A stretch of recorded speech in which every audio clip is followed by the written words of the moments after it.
Hi, everyone. It's Cynthia again with Healing Holden, and welcome to my bedroom. This is the only place that I can get online with you guys, and I wanted to let you know about his mycotoxin test. Holden had developed Tourette's about 4 years ago, and it's kind of touching back on his echolalia that he previously had when he was first diagnosed with autism. He lost his language, and now, and all he could do was echo back what you say. So now that went away, but it came back with the fervor.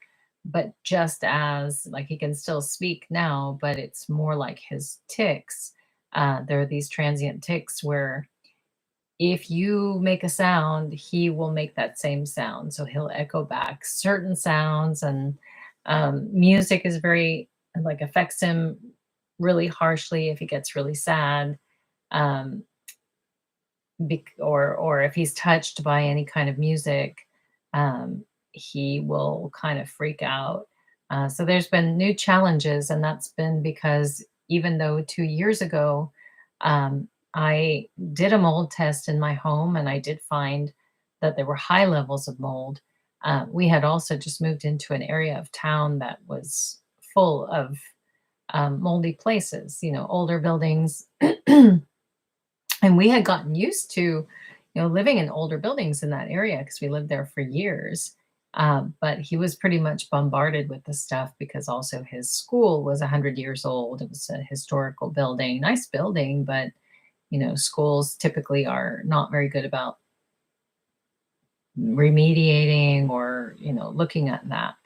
Unfortunately, a lot of places just don't give mold the seriousness that it requires.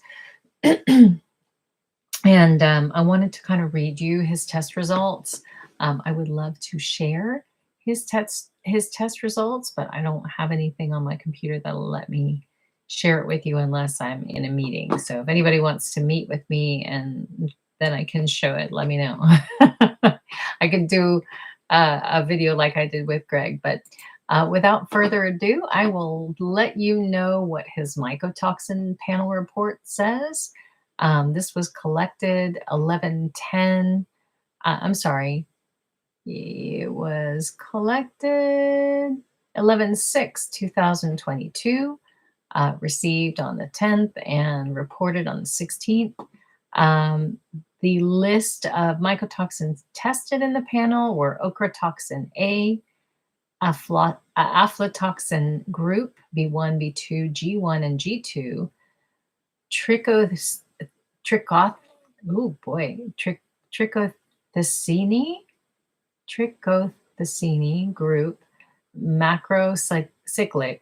So it's Roridin A, Roridin E, Roridin H, Roridin L2, Vericarin A, Vericarin J, satratoxin G, satratoxin H, isosatratoxin F, gliotoxin derivative, and oh my God, this one's difficult. Zearalenone. That sounds like Sierra Leone. Anyway, but it starts with a Z. Anyway, so it looks like he does have high levels of ochratoxin A, and then a little bit high of a level or a little bit higher level. No, actually, he's fine. I'm sorry. Present if greater or equal to, okay. His trichothecene group, it was also not present, so that was okay. So the things he did have were the ochratoxin, gliotoxin, and zearalenone. See, I'm not going to be able to pronounce that. Anyway, so these were his levels. And let me read to you what those actually can cause, the symptoms and disorders of those.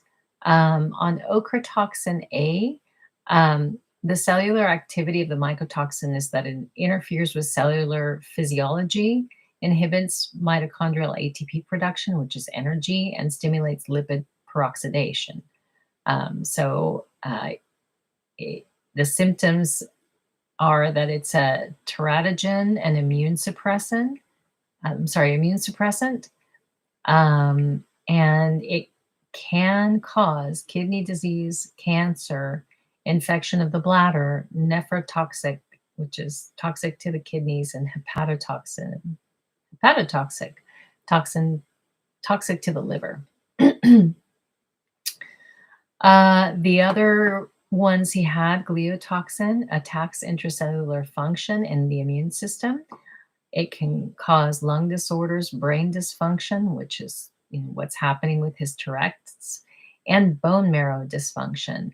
So one of the things that I was really concerned about was he's developing a bald spot on the back of his head, about a quarter size, and it's a kind of a little bit thicker than the rest of his skin and a little bit darker. There's increased amount of melanin, but not by much. On his leg, he has about, I would say, a 4-inch bruise looking thing. It kind of looks like a jalapeno. It's kind of a fat jalapeno. It looks like a bruise, but it's not a bruise. It's been there for 9 months. And we had a biopsy done and testing run, regular tests, and nothing came up with anything but that there's cellular changes. So I'm concerned about like the bone marrow dysfunction, because we were looking at like what that could be, and leukemia came up, and like the bruise that doesn't go away kind of thing. I don't know. Anyway, other associative diseases are immune system dysfunction, aspergillosis, and association with tumors of the brain and lung. Great. The zearalenone is an estrogen mimicker. So this enters the body through the lungs, mucous membranes, or the skin, and it can lead to reproductive issues such as low sperm count, inability to ovulate. Obviously, that's not Holden's problem, but just so you know, this can also cause spontaneous abortions and may lead to early puberty in girls. It can also lead to low testosterone, low sperm count in boys. So I just wanted to come on here and let you know, I mean, I'm hopeful that the next doctor's appointment that we have to look at these results will get his dad thinking that this is serious and we really need to get him out of that house or that apartment. Where I had moved to a newly